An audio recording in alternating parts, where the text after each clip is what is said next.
I'm here with Cannon-Nesco at the Labyrinth Garden in Greentown, Pennsylvania. So tell us a little bit about what you got here. Well, the Labyrinth took me 5 years to build, 5 seasons, and this is my 5th year open to the public. Some of my walkers clocked it for me a few weekends ago, and it's a mile to get to the center. It looks different each season because different flowers come up different seasons. Third Saturday in July is my secret garden tour, and that's an event day. So let's take a walk over to the Labyrinth. Sounds good.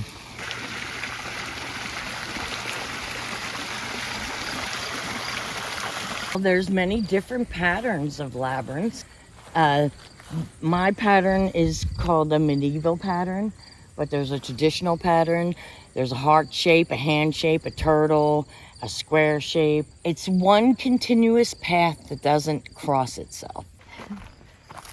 So this is the entrance? Yes. Now what kind of flowers are these?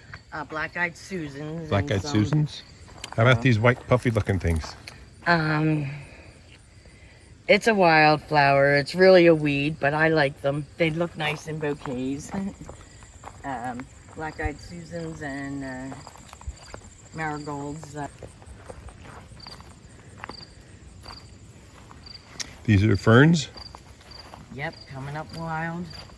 And what kind of flowers are these? This is a big bunch of bee balm, they're called? Wild bee balm. And these are mostly perennials? Yep, they'll come back every year. How about this guy? It's got some pollinator. I planted that from seeds. Pollinator activity. Zinnias. Zinnias, right? Zinnias. This is the bee balm pathway. And again, the ferns that they come up naturally, you said? Yeah. Now that's like a Sasta daisy. That one's not a wild daisy. Okay. That's a Sasta daisy, I believe they call that. Another pollinator. We did one garden was called the pollinator garden. It was especially to attract butterflies and bees. So it looks like yours is a pollinator garden. Yeah, there's we see a lot already. Bees. And we can see a lot of the bees on the bee balm. The bee balm. Butterfly just landed on here. How about these guys? I seeded it once and then they keep coming back. And if they come up in a row, I try to get them planted into a garden area. I love these little sticky pink flowers. They spread. This bush? I keep trying to clip that back. It's bayberry. It has pickers on it and everything, so I keep trying to... Are the berries edible? No. The stickers, and I try to keep that so nobody gets scratched walking up the path. Actually, the further you're on the outer edges of the labyrinth, the closer you are to the center.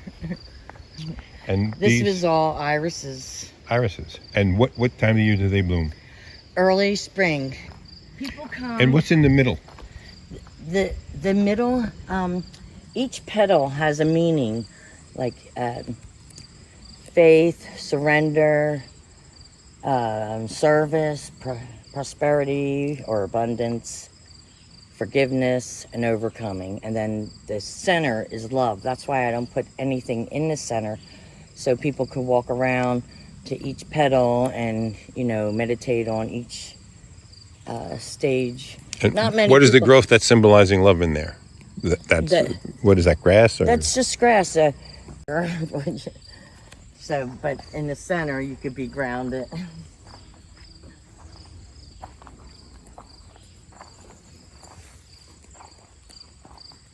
See, I planted all these zinnias in here. They're just starting to flower.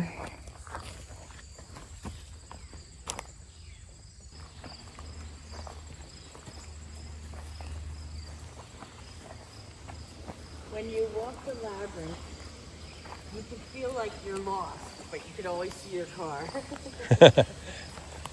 There's no wrong way to walk the labyrinth.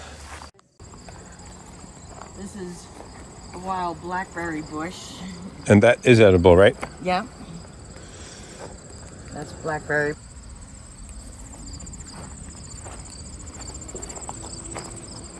This is lemon balm in here, and I have another spot where lemon balm is. Is that an herb? Yep. And it's like spreading everywhere.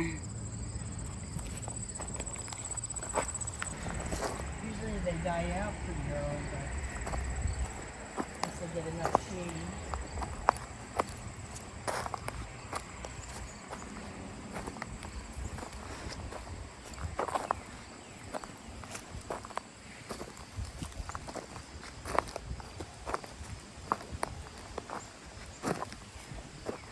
Labyrinth's like a journey of life, and walking in is kind of all your past life, and then you're in the center and you're in the present, and then as you walk out, it's your future.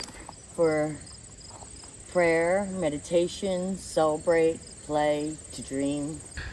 This is jugula, this purple flower leaf here, and it gets a purple flower early spring.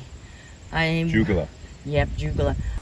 This is columbine flower, and that flower is a good flower for shade.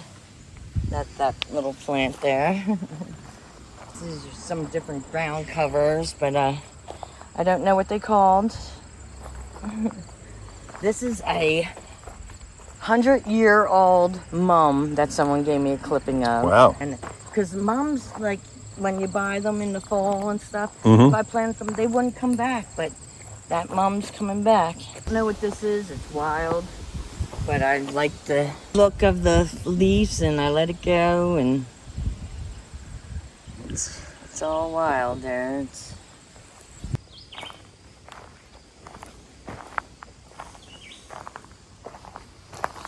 That's Sweet William cactus, and it comes up in this area every year. Nice.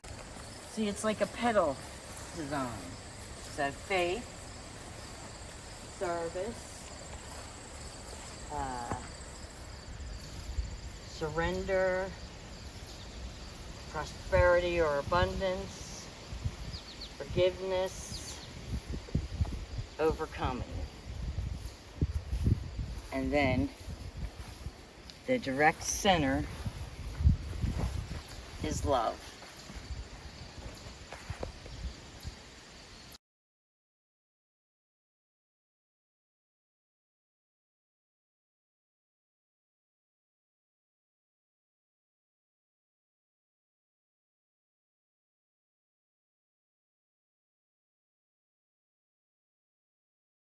Thanks so much, Carol, for showing us around. If you like this video, please check out the others on our Art of Gardening playlist.